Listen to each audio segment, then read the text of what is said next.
హైదరాబాద్లో 4 గంటలు కుండపోత. అత్యధికంగా సరూర్ నగర్లో 13.5 సెంటీమీటర్ల వర్షపాతం.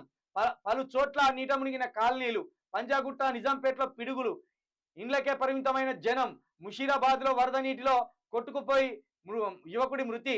పలు చోట్ల పర్యటించి చర్యలను పర్యవేక్షించిన మేయర్, కమిషనర్. రాష్ట్రంలో మరో 4 రోజులు భారీ వర్షాలు. వర్షాలపై అలర్ట్ గా ఉండండి. విద్యా సంస్థలకు సెలవు ప్రకటించే నిర్ణయం కలెక్టర్లకే.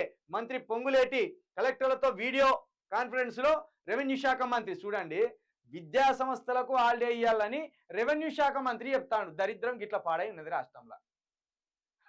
విద్యా సంస్థలకు హాలిడే ఇవ్వాలనో, విద్యా సంస్థలకు పరీక్షలు పెట్టాలనో, విద్యా సంస్థలకు ఇంకేమైనా సమస్యలు వస్తే పరిష్కరించాల్సింది ఎవరు?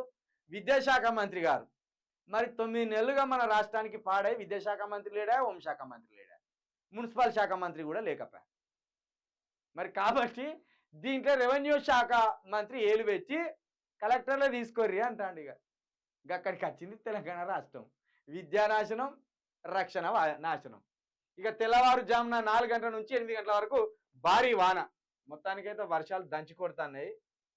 కొంచెం జాగ్రత్తగా ఉండరు. ఏ టైంకి వర్షం పడుతుందో కూడా తెలియని పరిస్థితి మొదలైంది. ఇక ఇట్లనే రేవంత్ రెడ్డి ఎప్పుడు ఏం మాట్లాడతాడో తెలియనట్టే తెలంగాణలో వర్షాలు కూడా గట్టిగా మోపాయినాయి.